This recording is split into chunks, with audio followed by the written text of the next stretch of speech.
Hey, Smart Mouthy. Hey, Smart Mouthy. Aw, how are you? I'm fine. It is Saturday and I get to see you, so it's a great day. It is a great day, and we're smack dab in the middle of Friendship Month. Yay! Yes, and now it's our turn to be friends here on YouTube. Yep. It's been a long time since we did something together on YouTube. I know. It's been weird though, like it's hard to record together, but hopefully we have figured this out. Maybe. Maybe. So let's jump right into it. There's something that I want to share, not only with you, but our viewers. Okay.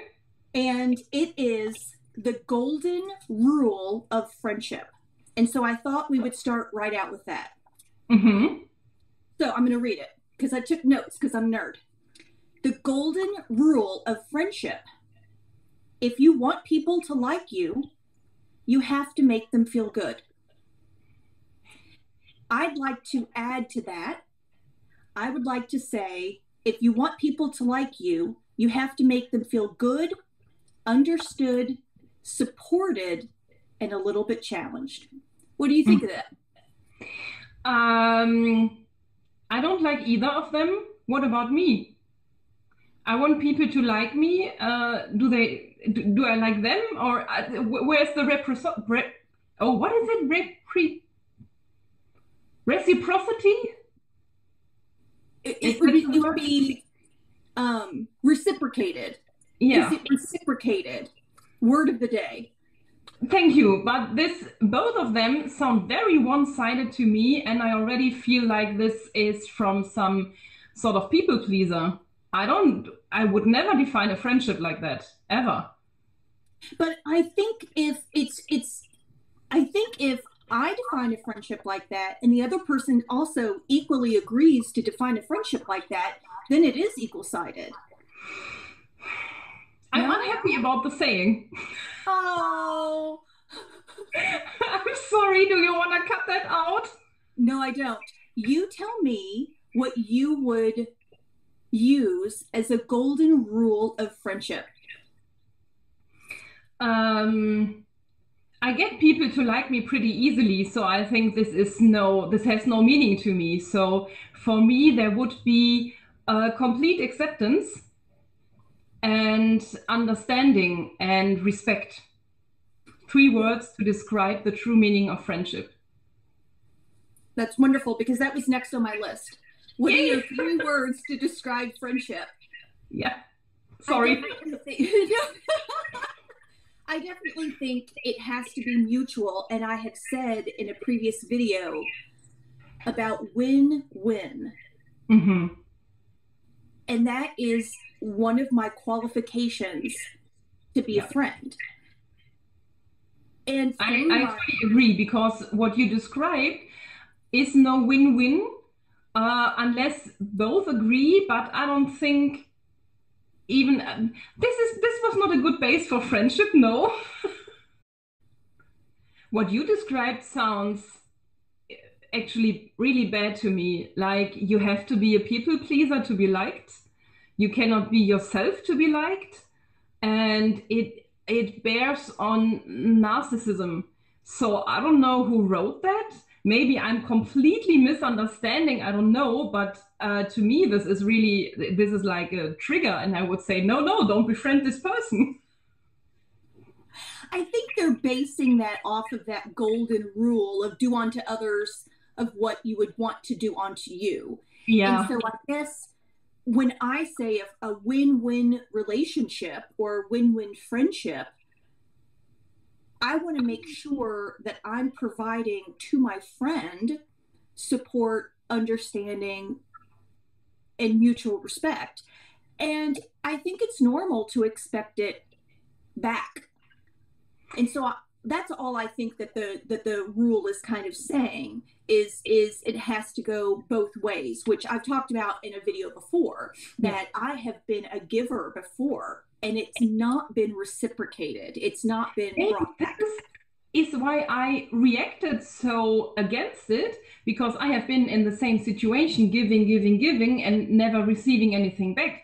So now that I have purged all these people out of my life, maybe I react really cautious and anxious around this and saying, never again. I'm not gonna give first, maybe. And I'm not going to put myself in that position again. So maybe this is why I react that way, because I have had so many bad experiences. No, I love that. I love that you have such a good boundary, and maybe I don't.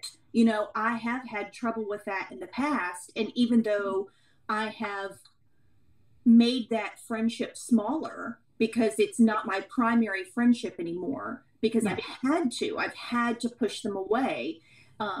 Maybe I haven't identified it as clearly as you've identified it. Yeah, maybe. Well, but then let's get to our friendship. Yay! Yeah. You know, but when I look up information about long distance friendships, you know, the most information that I find is friendships that have had maybe a friendship as they were youth, and then one of them moves away. But see, we didn't have that kind of start. Yeah. We weren't friends together in a location, and I moved away. You know, a lot of long distance friendships bounce around, like if somebody went away to university or college. And that didn't happen to us. We aren't away from each other after have been together. We've never lived in the same city or continent, for that matter. Yeah. So our evolution of a long distance relationship, we don't know any different. And so it's hard, because I thought, well, we'll talk about, you know, how to do long distance relationships, but we're just doing a relationship. Yeah. We don't have any like past history. I have never thought about it like that, but I get it, because sometimes when we talk about you guys and we mention, oh, our friends over in the US, and people are like, oh, they moved there, and we're like, no, they are from there. Oh, so now they live here. No, they live in Louisville and we live here. And how do you not get that? That happens to me. I'll say my friends in Germany, and they'll say, oh, well, when did they move? My clients actually have said, I've had 2 or 3 clients actually say that. It is weird. It is really weird. Can I not become friends with people in other countries without knowing them previously? Is that not a thing? May I ask, have you done it before? Probably not as closely. No, not as friends. I have met people from other countries and I have kept in contact, but really having friends that you go back and forth and visit, no. Me neither. And if you would have asked me 10 years ago, I was going to have a real friend that lives in a different country, much less like one of my favorite countries, it was not fathomable. I couldn't make sense of that. I couldn't say, you know, but I think what it shows me, and tell me if you agree, it actually makes the world feel so much smaller. And it's a beautiful thing that I'm actually compatible with someone from a different place. Yeah, I get it. I mean, firstly, I reached out to you. When I did that, I didn't have in mind, oh, I'm gonna be their friend. It was just merely, I had an idea for one of your videos, and I reached out and I emailed you, and I was just happy you accepting my idea, and that was it. And then my husband swooped in, and when he heard you like Germany, and he was like, you have to come visit. Still, there was no, bigger plan, like let's make them our friends, let's kill them in the basement. I don't know. We have no friends. So I think, yes, we are compatible with someone else in another country, but none of us have ever pursued actively searching for a friendship outside of your country. It was just, it really was like fate. It was. And I think it started with such a great common ground. We are really compatible in many things. And I'm so grateful to keep discovering compatibility. But our number one compatibility, I think, was over makeup. Yeah. And so many things then uncovered. And I'm so grateful that it did, because it could have just halted. Like you said, it could have halted after you sent us the makeup, you sent us a letter, you proposed an idea. That could have just been it. So maybe we have your husband to blame. Yeah, probably. I mean, he already pushed me reaching out to you, because I had the idea for several months already. And I told him, and he said, you have to reach out. And I was like, this is weird, me reaching out to them. They don't know who I am. Am I really a real person? And he pushed me, and he was like, if you never try, you will never know. So this is really like his fault. That's incredible. But it also took then me being open, because I know Heather was like, oh no, I'm not going over there. And it had nothing to do with you. It just wasn't a thought that she had. But in the back of my head, I thought, I'm going to go to Germany eventually anyway. And Paul and I had planned, maybe Amsterdam. And so when we realized how close it was and how we could have maybe arranged a meeting, and, purposely doing it very safely on our part by saying, okay, we're going to go over to Amsterdam, spend a few days, meet up with you for like 3 days, then exit. Like we had an exit plan. Yeah. And it just be a casual stop in. Like our purpose really was to go to Europe, and meeting you was a secondary. Although now the plan usually is you all are the primary, and then we're going to build some other stuff around our trip. Does that make sense? And so it shifted.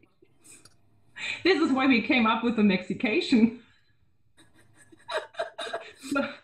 Right. So that's something on my list. You had said to me earlier, one of the topics we should cover is feelings versus action. And a lot of times when you and I visit, we have a lot of action, going here, doing this. And so the friendship is an activity. And when you and I talked about Mexication, which if those of you who don't know what we're talking about, it's a Mexican vacation where we go and do nothing but just have a feeling of friendship. And I think you wanted to kind of talk about feeling of friendship versus the action of friendship. Yeah, I really wanted to talk about that, because to me it's kind of the obstacles in this long distance friendship, because yes, we talk through Skype, but it's always we have the different time zone. We have to make time. You work on a Saturday, we don't, then we have to switch back and forth, and we have lives. So it's I don't know, it's weird, because it's what do you talk, 1 hour, 2 hours? I think our longest might have been 3 hours, but I don't think we really ever did the whole 3 hours. But you cannot put enough of the friendship into these Skype hours. It's not enough. So when we see each other, you have mentioned that before, it's time and money you spend to go across the ocean. If it's us coming over or you coming over, it doesn't matter. It's time and ocean. Time and ocean. So we are visitors at yours or you at ours, and we want to accommodate you, and we want to make your stay worthwhile, and vice versa. So we do a lot of amazing things, don't get me wrong. We have done amazing things. Thanks to you, I've been to the Volkswagen factory. I wouldn't have never imagined in my life that I would go there, and it was amazing. And on the other hand, you introduced us to bourbon and all that, and we did amazing things. But I miss the pure friendship part of it. So it's always running around, doing this, doing that, and it's like keeping each other entertained, which is not a bad thing, but it's at one point I thought, I just wanna, we talked about our favorite moments. Clearly we agreed on going to the mall and having pink beer. I remember my husband on St. Patrick's Day when we went out to the bar and we sat outside, and some other people, some other friends of yours and relatives came over, and we were like this huge group of people just sitting there drinking green beer. Why is your beer always colored? Okay. And I remember he said to me in German, so you couldn't understand. He said to me, "This is the happiest he has ever been." Oh my God. So I know this was his moment. And I know we talked about getting tattoos that day. We wanted to all have a shamrock tattoo. I mean, we were super drunk. But to this day, I say I would have never regretted the tattoo, even if it turned out ugly, because it would always remind me of that day. And the same goes for when you were over here and we went bowling. That was such a fun day. Yeah. And these are the moments, there's no sightseeing, there's no like real action, like, oh, we get to go here and there and blah, blah, blah. You do friendship stuff. Yeah. And those are the best days, but I cannot, or I usually wouldn't put into words, guys, this is what I want to do all the time when you're here, because I don't want to take away from your experience to see more of the country, more of Europe. And I know this is also important, but I feel sometimes really heartbroken that we kind of like have to let you go. It's difficult. I think this is really, really difficult, and it's the most difficult part for me to find like a balance. Yeah. Because also it goes for us when we're over there. We want to see everything, but we also want to hang out with you. And I remember, I think it was one of the first nights we were with you, where you had, the itinerary, and you said in the evening, oh, we were supposed to go, blah, blah, blah. And Gregor and I were, oh, we would love to order in and just like chill here. Do you remember the first day that you got here? You came straight in and you were like, I have to redo my fingernail polish. And I was like, this is not on the itinerary. Like, I got completely Monica, and I'm just watching you. You sat at the dining room table, and I'm like, what is happening? Like, we have so much to do, and you just want to redo your nail polish. Well, you have to say they were really broken. They were really dangerously sharp. I had them done with something, and it didn't work out. And I think during the flight or something, they broke off, and I really had to do them because they were super sharp and dangerous. Yeah. And then do you realize that you had that polish that matched your coat? Do you remember there was like a trim on your coat and your polish matched? So it had to be done.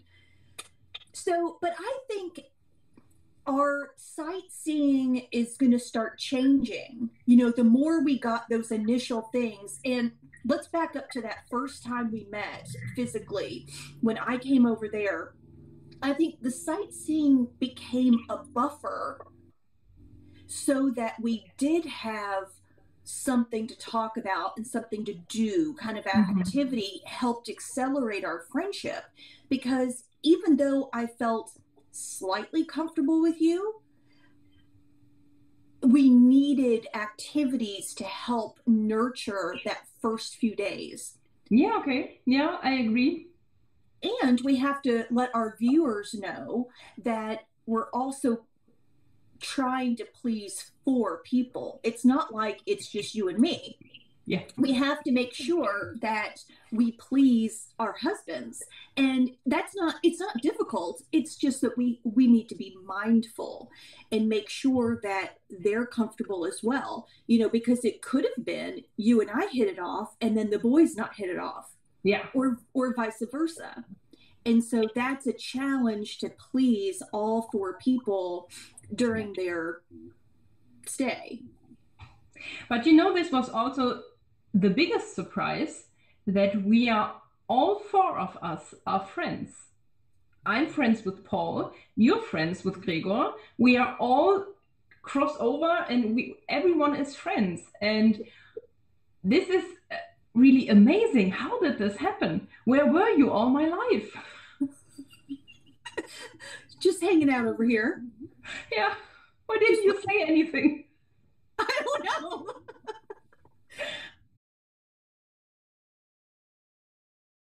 So, but let's give ourselves an exit. Let's create a goodbye before I Bye.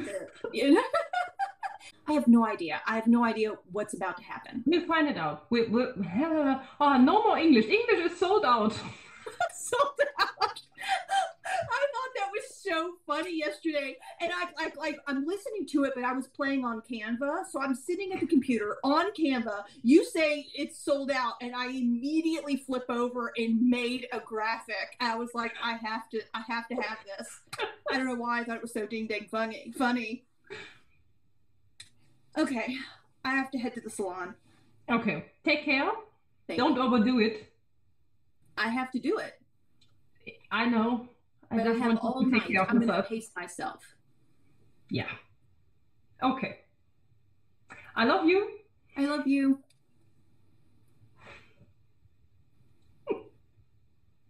Okay, bye. Bye.